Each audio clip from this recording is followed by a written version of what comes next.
Tá, né? A segunda questão nossa era para citar dois animais de cada bioma desse que a gente falou que estivesse ameaçado de extinção. Então vamos lá, né? Eu pedi para vocês pesquisarem na internet e tudo mais. Então, do bioma da Amazônia, ou bioma da Mata Atlântica, a gente, o pantaneiro, né, Pantanal, a gente pode estar citando aí a ariranha. A ariranha, ela é um predador de topo e ela é muito importante. Geralmente todas as espécies são importantes em algum nível, em alguma função, mas predadores em si, principalmente predadores de topo, são mais importantes na escala de ecologia. Por quê?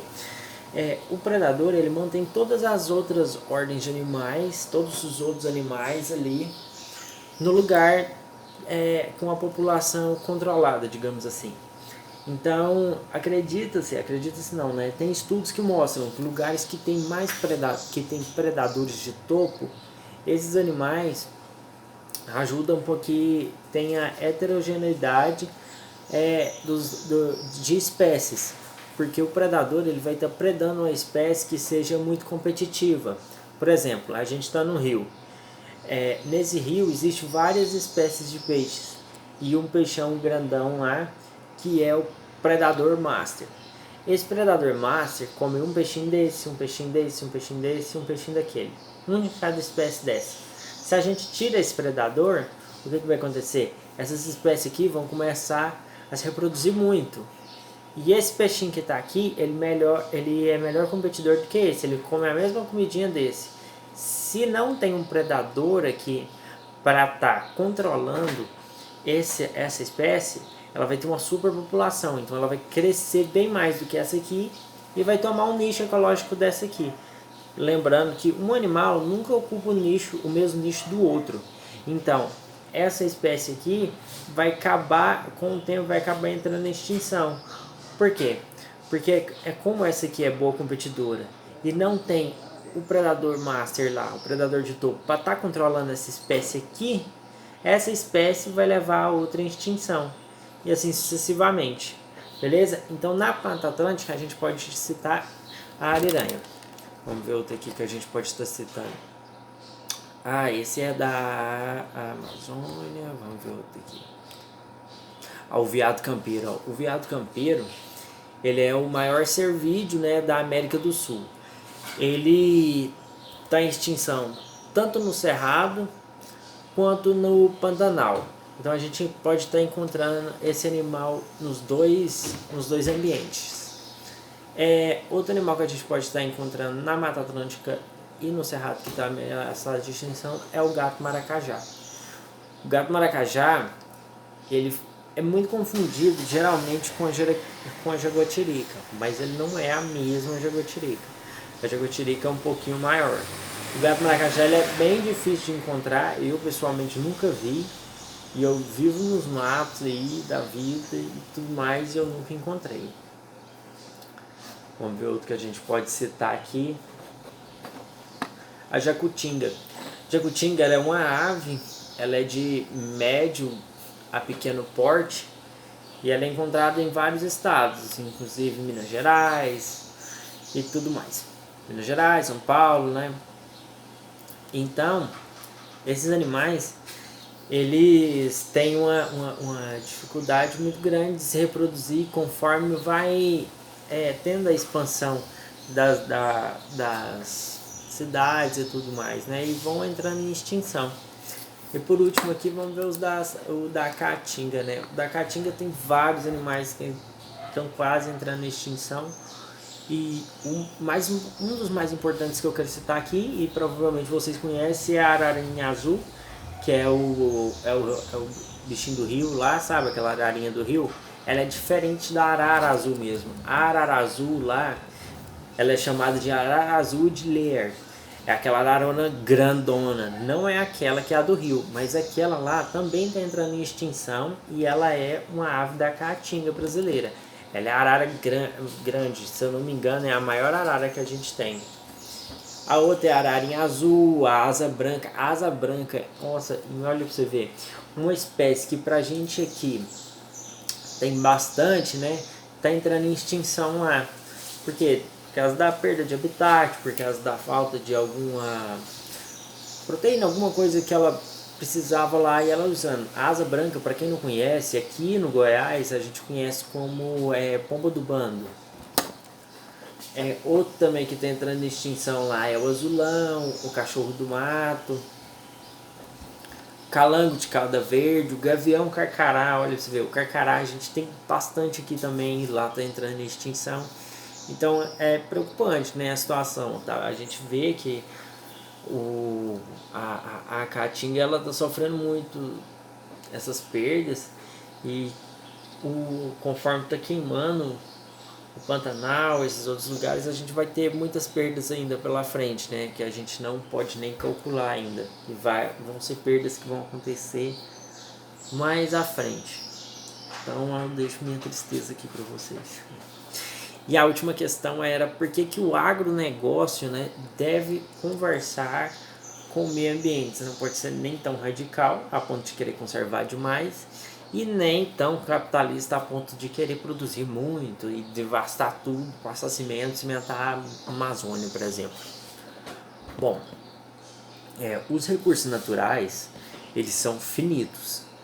São finitos e são patrimônio da humanidade. Então, todas as pessoas deveriam ter, né, direito e acesso à alimentação básica.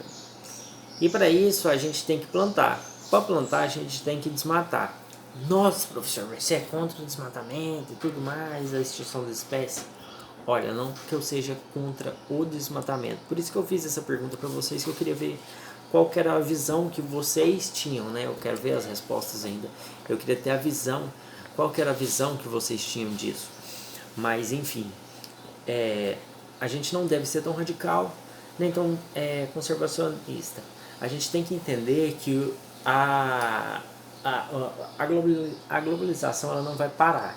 Então a galera vai plantar, os grandes fazendeiros eles vão plantar por bem ou por mal. Cabe a nós, biólogos e vocês, futuros cientistas, engenheiros, ambientalistas e tudo mais, ter um pouco de conscientização e consciência do que a gente está fazendo e o que vai levar. Como esses recursos são finitos, eles são uma joia. Hoje em dia, são mais do que uma joia, né? Hoje em dia, a gente tem muito lugar para plantar, e a gente aqui no Goiás, em especial, a gente não sente tanto essa coisa, sabe? De falta de alimentação, de plantio, porque onde a gente vai aqui tem plantação de soja, tem plantação de grãos, mas em outros lugares, por exemplo, no Rio Grande do Sul já é mais complicado, até pelo clima, né? Mas o Cerrado, em potencial, ele é um grande produtor, né? Ele é um grande produtor de soja, né? De trigo, de grãos no geral. Então, o agro ele deve conversar com o ambiente para que a gente chegue a um consenso, para não ficar essa briga que tem. Aqui não pode plantar em tal lugar, aqui não pode devastar. Não, o que a gente tem que fazer? A gente tem que traçar planos de manejo no qual ambos os lados saiam perdendo o mínimo possível. Então, o agropecuarista ele tem que ter onde plantar, e assim como os animais que estiverem numa área que ele for desmatar tem que serem retirados daquele local e enviados para ou unidades de conservação ou mesmo zoológico. É triste colocar um animal em zoológico, mas como eu falei, a gente não tem como parar a globalização. Ela vai acontecer, independente do que a gente quer, né? Então cabe a nós falar, né? Cabe a nós biólogos colocar onde, não, aqui pode se desmatar, aqui não pode. A gente fala muito em conservar, né? Não, aqui não pode, aqui também não pode, ali não pode. Então onde pode? Onde que pode?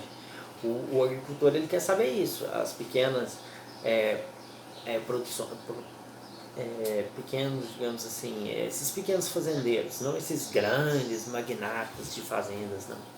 Esses pequenos fazendeiros, eles compram uma terrinha, aí fala, não pode desmatar ali por tal motivo. Mas por que não pode? Ele não explica, não tem uma educação ambiental ali, não tem nada explicando por que não pode, né? Ele não sabe que ali tem uma nascente, ali mora vários tipos de indivíduos, tem uma comunidade de animais ali vivendo, então ele não sabe dessas coisas. Então a gente tem que conscientizar a galera para entender que a globalização não vai parar. A gente tem que dar o lugar para a galera plantar, mas também tem que ter áreas de conservação. Então esses dois ramos, esses dois galhos devem se fundir, devem conversar para que a gente chegue num lugar melhor. Bom, a resposta de vocês é independente. Todas as respostas que eu dei, exceto a do... Não, até essa de falar dos animais, estaria certo independente do que vocês respondessem, porque seria uma resposta de vocês, o animal do agrado de vocês e a ideia de vocês. Eu queria saber o que vocês pensavam sobre esse assunto para mim conhecer. Eu até comentei com a professora de vocês que não tinha como eu passar o gabarito em si, um gabarito fechado, porque a resposta era ampla. Vocês podiam responder de várias maneiras. Vocês podiam falar que era importante por tal coisa, era importante por aquela outra coisa. Assim como agora, podia falar que tem que desmatar tudo, não sei o que, é a sua visão. Mas a pergunta em si não era importante. Eu queria saber qual que era a resposta de vocês em relação a isso. E é o que eu vou analisar ainda. Eu vou pegar as respostas de vocês. E a correção é essa. Espero que tenham gostado. Espero que tenham, né, aprendido um pouco comigo. E a gente se vê mais aí pra frente, hein?